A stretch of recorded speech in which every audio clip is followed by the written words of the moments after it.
기도드리옵나이다. 아멘. 할렐루야. 아멘. 네, 우리 옆에 분과 함께 인사할까요?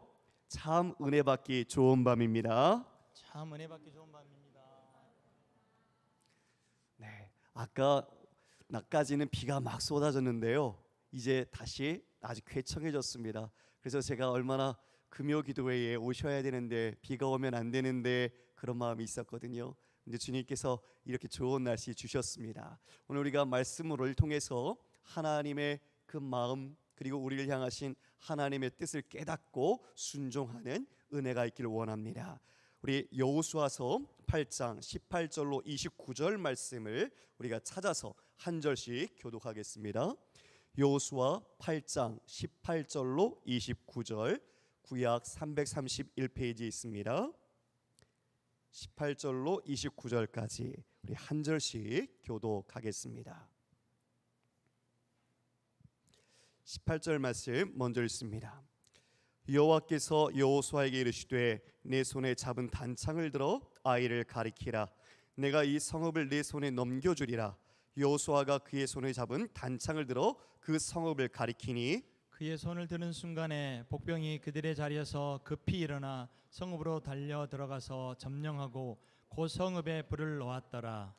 이 사람이 뒤를 돌아본즉 그 성읍의 연기가 하늘에 닿은 것이 보이고 이 길로도 저 길로도 도망할 수 없이 되었고 광야로 도망하던 이스라엘 백성은 그 추격하던 자에게로 돌아섰더라.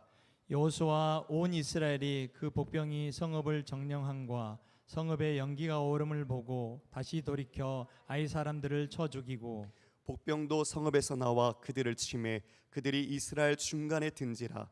어떤 사람들은 이쪽에서 어떤 사람들은 저쪽에서 쳐 죽여서 한 사람도 남거나 도망하지 못하게 하였고 아이 왕을 사로잡아 여호수아 앞으로 끌어왔더라.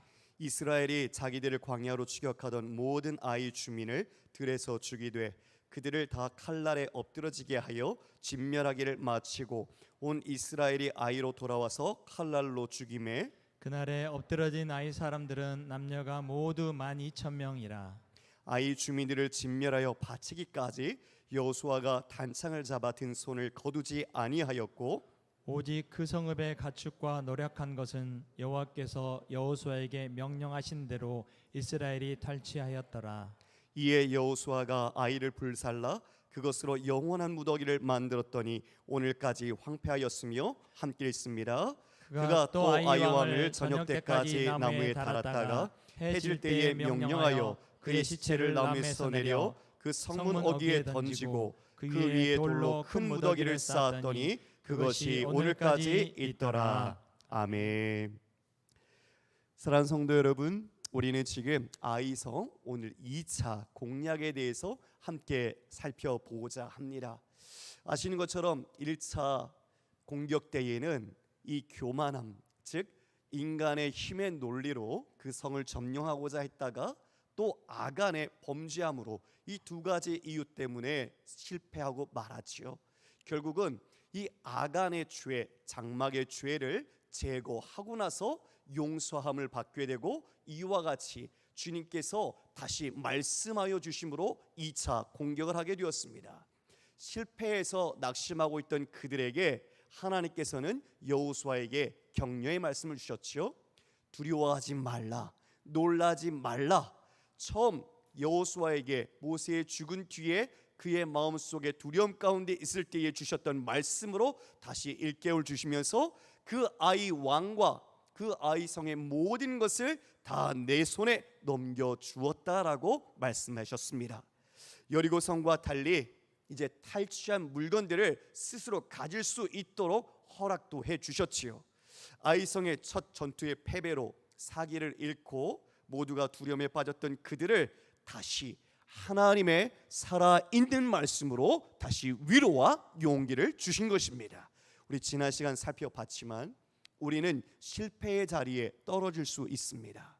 우리도 여전히 우리의 잘못된 죄악의 문제로 우리도 그와 같이 떨어질 수 있지요. 그러나 반드시 기억해야 할 것은 하나님은 택한 자녀가 실패의 자리에 있더라도 다시 한 번 더 은혜를 베푸셔서 반드시 회복의 자리로 인도하시는 분이라는 것을 믿으시기 바랍니다.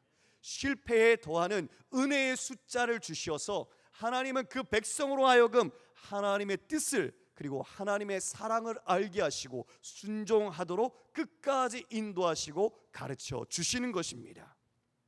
그뿐만이 아니었지요. 어떻게 이 아이성을 점령할 수 있을지 전략까지 가르쳐 주셨습니다. 아이성 뒤편에 복병을 두어라, 매복을 시켜라 라고 말씀을 해주셨지요. 이에 여호수아는 용사들을 뽑아서 3만 명을 그 북쪽 바로 뒤편에 있는 쪽에다가 매복을 시키는 그런 전략, 그리고 또 본인들은 본진을 이끌고 가서 어떻게 하죠? 1차 때처럼 패배하는 척 거짓으로 그들을 유인해서 성 밖으로 이끌어내는 거죠. 그때 같이 이 성을 비운 사이를 틈타서 매복을 시켰던 사람과 또 쫓겨가던 사람들이 돌아서서 양동작전을 통해서 그 모든 것을 섬멸하는 전략을 세우게 되었습니다. 이제 이 모든 것을 준비하고 나니 여호수아가 두 가지를 다시 거듭 당부합니다. 첫 번째는 여호와께서 그 성읍을 내 손에 주셨다는 것입니다. 아직까지 두려움에 있는 그들에게 믿음의 담대함을 가지고 하나님을 신뢰함으로 이 전쟁에 임할 것을 이야기해 주셨고, 또 한 번 아간의 죄를 범하지 않도록 그 모든 헤렘의 말씀을 따라서 그 성을 불태우라고 명령하고 있죠. 이 두 가지를 거듭 당부하고 이 백성들은 듣게 되었습니다. 이제 오늘 드디어 그 아이성을 향해 진격해 나가게 됩니다. 우리 18절 말씀 함께 읽어볼까요? 18절 시작. 여호와께서 여호와에게 이르시되 내 손에 잡은 단창을 들어 아이를 가리키라. 내가 이 성읍을 내 손에 넘겨주리라. 여호수아가 그의 손에 잡은 단창을 들어 그 성읍을 가리키니, 지금 주어가 여호와께서로 되어 있지요. 이 모든 전쟁의 주도권이 어디에 있는가? 하나님께 있음을 이야기해주고 있습니다. 하나님께서 지금 이제 여호수아에게 단창을 들어 아이를 가리키라. 전쟁의 이 모든 것들이 진행이 되고 있는 것이죠. 오늘 이 전쟁과 관련된 과정들을 좀 지도와 그림을 보면서 제가 먼저 설명을 드리도록 하겠습니다. 우리 첫 사진 한번 띄워주시겠습니까? 아이성 전체에 있는 모습. 첫 번째. 지금 여기에 보면 지금 여호수아 군사들이 아침 일찍에 점호를 하고 이제 떠나게 됩니다. 아이성으로. 매복이라는 것은 정보가 누출되면 절대 안 되죠. 그게 생명이기 때문에 지금 모두가 철저하게 보안에 힘을 썼습니다. 그는 이제 전체 본진을 이끌고 그 아이성 뒤쪽 그쪽에 가서 골짜기에 진을 치게 됩니다. 이 아이성 북쪽까지 이 여리고성부터는 한 18km가 됩니다. 그러니까 하루길 정도를 가야 되는 거죠. 그래서 출발을 해서 오후에 도착을 하고 그 밤에 이제 이 아이성 바로 뒤쪽에 있는 깊은 골짜기가 있습니다. 그 골짜기로 이 모든 그간에 매복을 하도록 다 숨깁니다. 오후에 도착한 여호수아군은 밤에 골짜기로 들어가게 되고요. 5,000명을 별도로 택해서 복병을 아이와 베델 사이에 또 매복을 시키는 거죠. 자, 다음 그림 한번 보여주시겠습니까? 다음 그림을 보여주십시오. 지금 보시면 저게 아이성입니다. 아이성에 지금 오른쪽으로 보시면 깊은 골짜기가 있습니다. 아이성이 해발 880m 고지에 있어요. 그런데 바로 그 옆에 골짜기가 619m입니다. 그러니까 급격하게 골짜기가 지어져 있죠. 그곳으로 지금 이 여호수아가 자신의 본진을 끌고 내려가는 겁니다. 위쪽에서 지금 고지에 있다가 이제 밑으로 있는 골짜기로 내려가는 모습을 함께 볼까요? 사진 한 장 더 넘겨주시겠습니까? 바로 저겁니다. 지금 저쪽 광야 쪽에 있는 산 위에 있다가 그 밑에 있는 골짜기로 여호수아가 군대를 데리고 내려왔죠. 근데 여러분, 지금 아이성이 더 높은 고지에 있어요.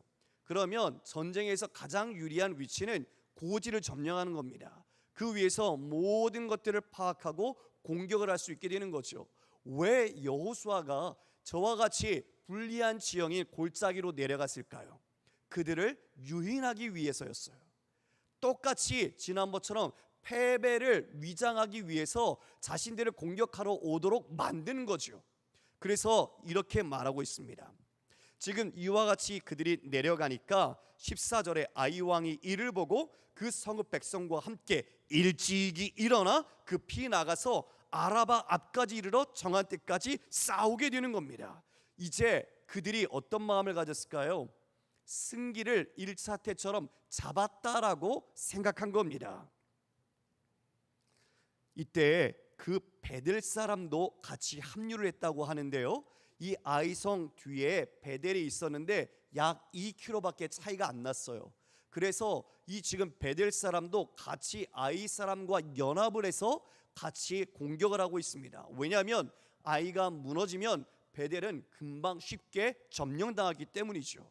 그래서 같은 마음으로 그들의 연합 전선을 펼쳐서 이 이스라엘을 공격하고 있는 겁니다. 자, 사진 하나 공략법 다시 한번 보여줄까요? 예, 이게 지금 오늘 나타나는 전체의 모습인데요. 여호수아가 지금 보는 것처럼 골짜기에 있다가 그들이 나오니까 퇴폐하며 나갑니다. 지금 아라바 쪽이라고 되어 있는 빨간색 점선으로 되어 있는 곳으로 도망을 치는 거죠. 그랬더니 그들이 다 나오게 되었죠. 그리고 베델에서 온 군사들도 함께 그쪽을 쫓아갑니다. 그런데 지금 매복을 시켜놓은 그 군사들이 저와 같이 성을 비우고 나가자 말자 성을 점령한 거죠. 성을 들어가서 불을 태웁니다.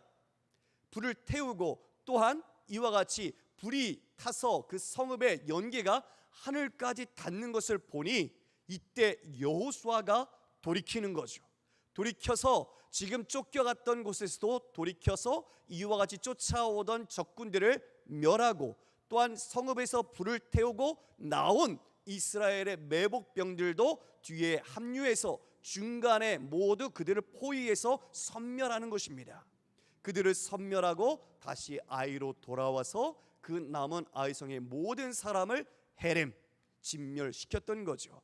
오늘 전체적인 작전이 저와 같이 진행이 됩니다. 그래서 여호수아의 본진 그리고 매복되어 있는 사람, 지금 보면 5천 명에 있는 모습은 여호수아 본진의 왼쪽에 아이와 베델 사이에 있는데 그림에는 표시가 되지 않았지만 같이 여호수아가 퇴폐할 때 각각의 본대에서 떨어진 그 매복군들이 일어나서 함께 공격을 했던 거죠. 서쪽에 5천 명을 별도로 두었던 것은 이 베델에서 올 수 있는 추가의 군사들을 또한 막기 위한 그런 목적도 있었습니다.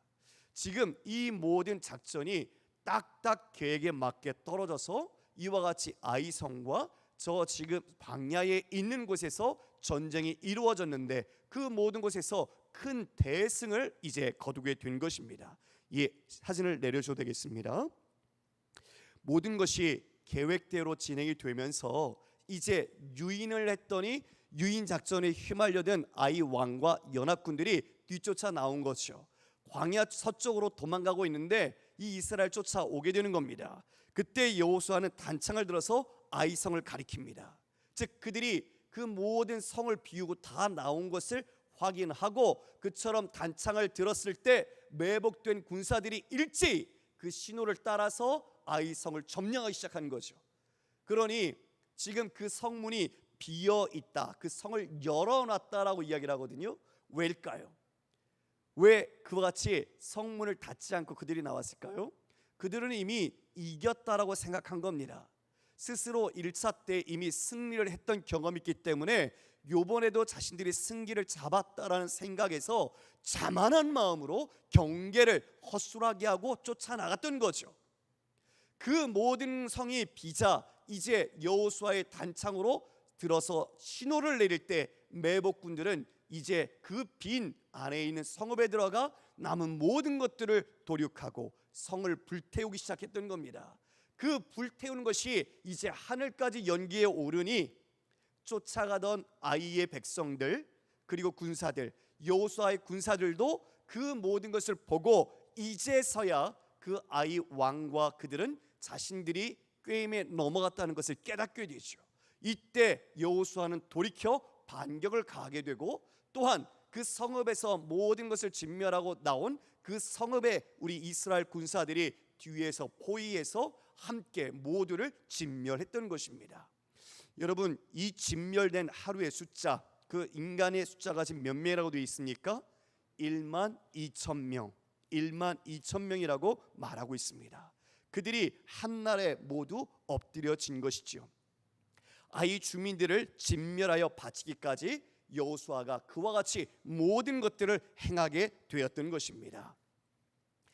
여호수아가 아이를 불살랐고, 그리고 그 불사름 위에 영원한 기념비를 세우고자 그 왕을 죽이게 되었죠.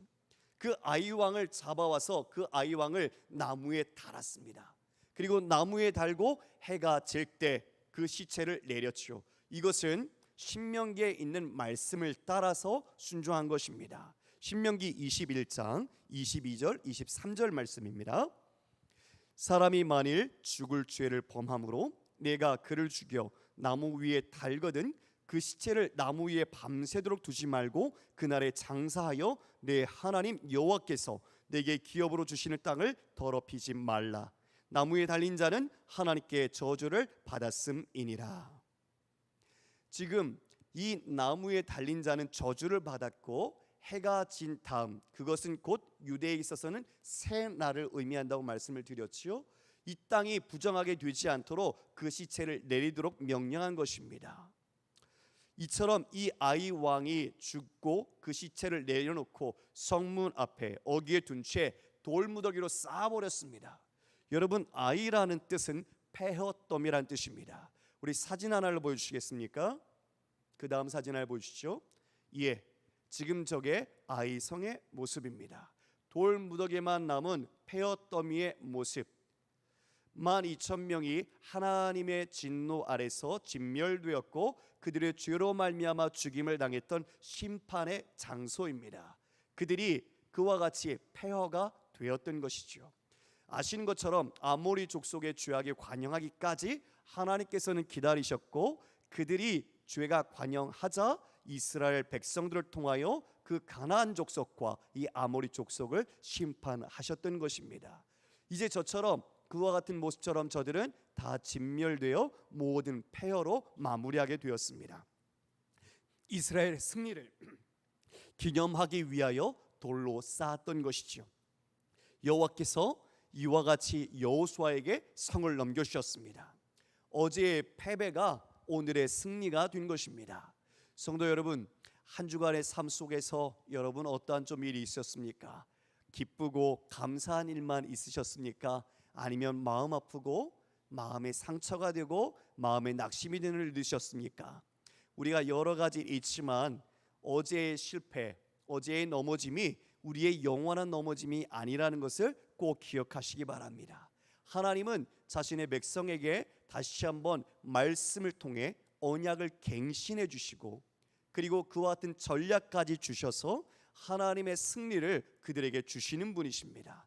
오늘 이처럼 시리와 낙심에 빠졌던 이스라엘은 다시 한번 아이성 승리로 하나님의 은혜와 하나님께서 주신 영광을 맛볼 수 있게 된 것입니다. 죄를 처리하고 나서 이와 같이 용서와 승리가 눈앞에 이루어진 것이지요. 그래서 여러분, 하나님의 방향으로 나아갈 때, 즉 하나님의 말씀을 따라 순종할 때 여러분의 삶에 어려움이 있거나 낙심되는 일이 있더라도 여러분 그것으로 두려워하지 마십시오. 왜냐하면 그리스도인에게서 승리와 성공은 일의 결과로 주어지는 것이 아니라 우리가 하나님 안에 있고 하나님의 뜻을 따라 순종했는지에 따라서 결정되기 때문입니다. 혹여나 내 힘과 내 능력으로 어떤 일의 결과가 좋게 들어왔을지라도, 내 기쁨과 만족을 주었을지라도 그것이 나로 말미암아 내가 행한 것이라면 그것을 우리는 성공이라고 말할 수 없습니다. 왜냐?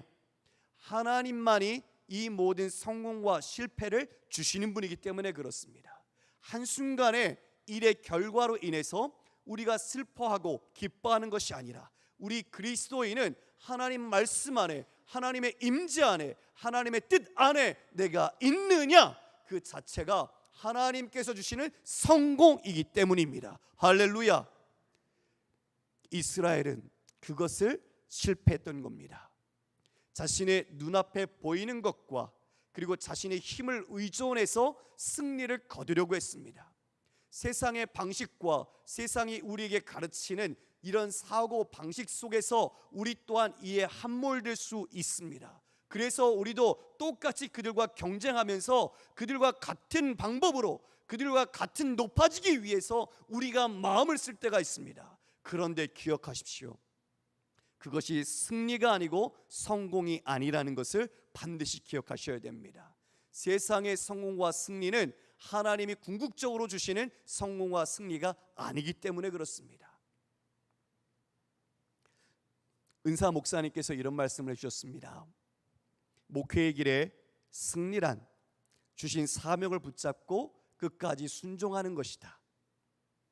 많은 사람들은 교회의 크기와 사람 성도의 수와 재정의 규모를 가지고 그것으로 교회가 부흥과 그리고 교회가 그와 같이 성장했다라고 생각할 수 있지만 그것이 하나님이 기뻐하시지 않는 것일 수 있으며 그것이 하나님의 부흥과 하나님의 영적인 승리라고 말할 수 있는 것은 아니기 때문이다.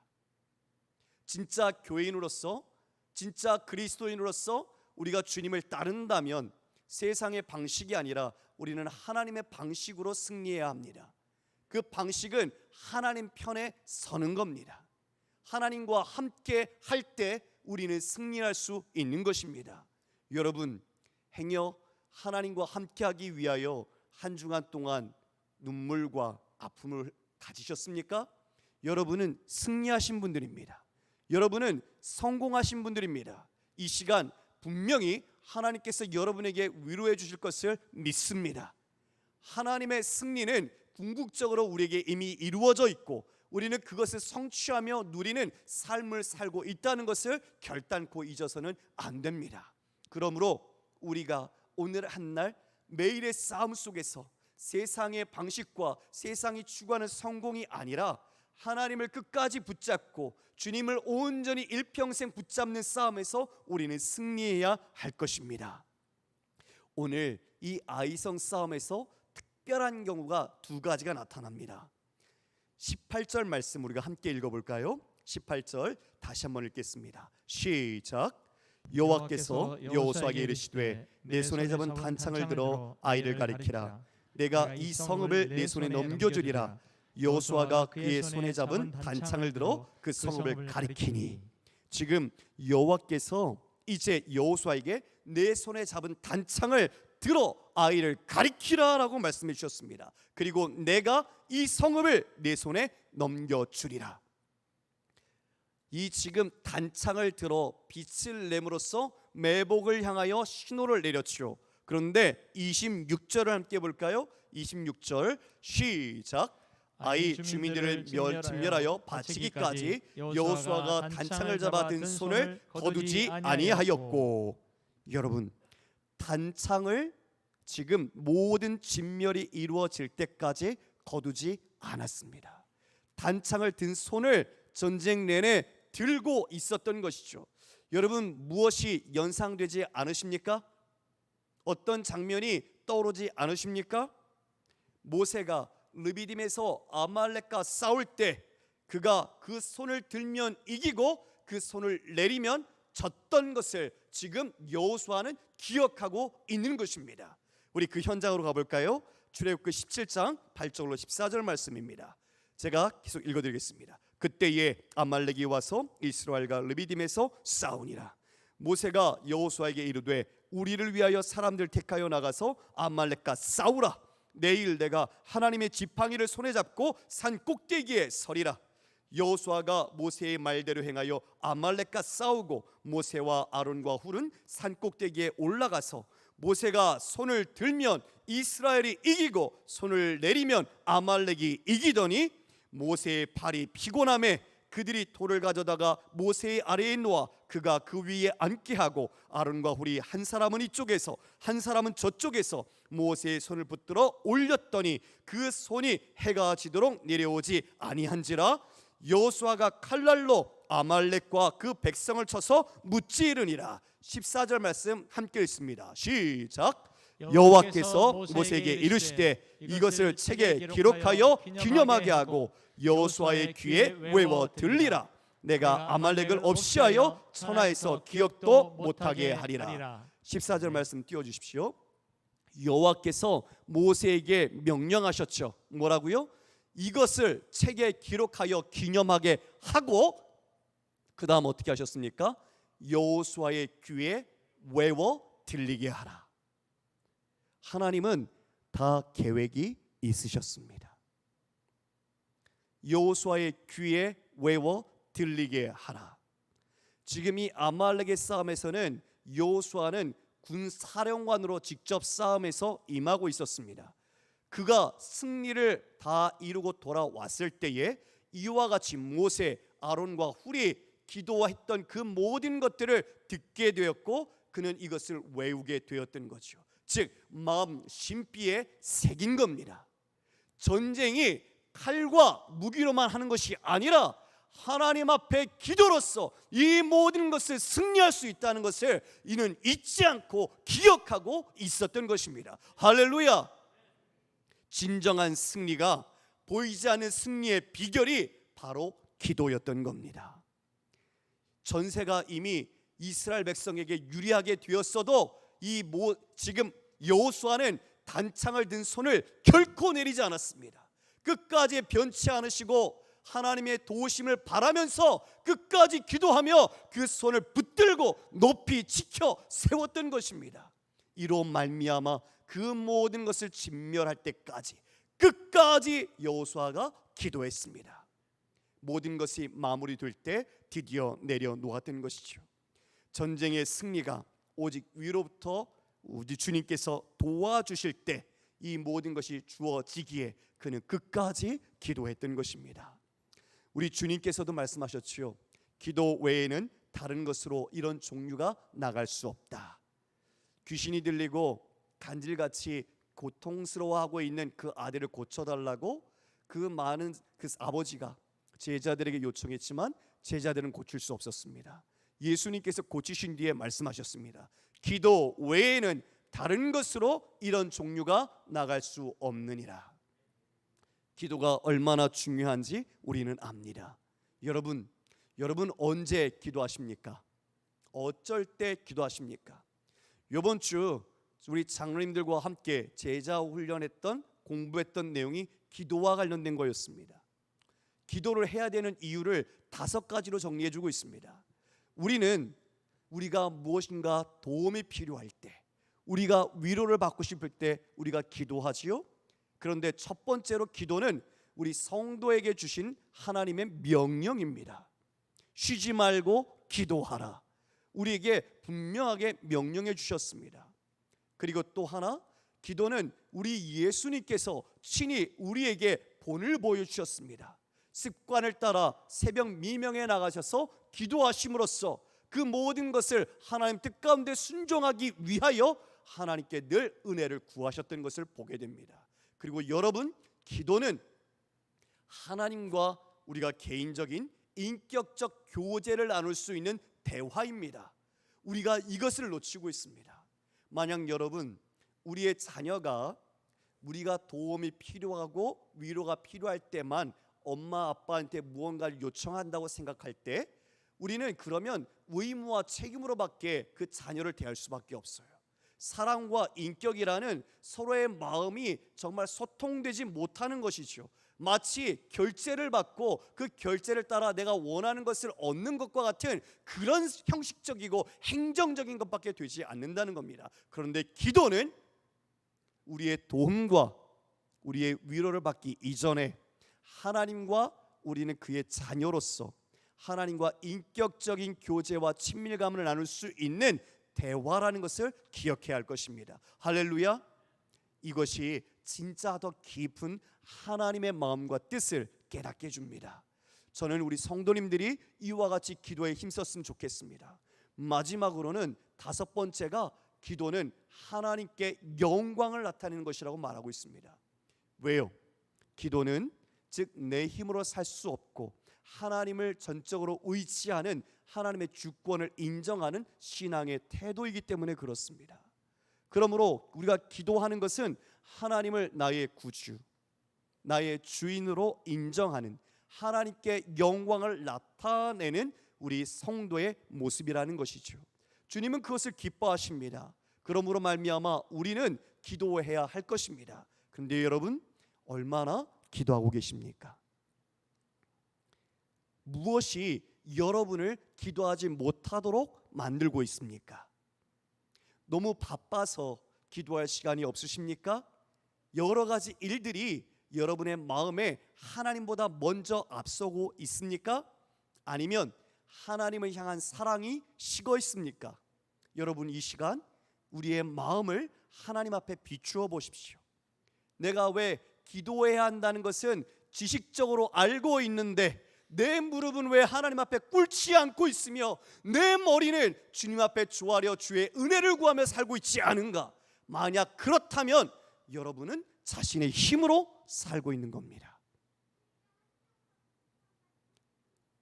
그것은 성도로서 올바르지 못한 삶의 태도입니다. 여러분,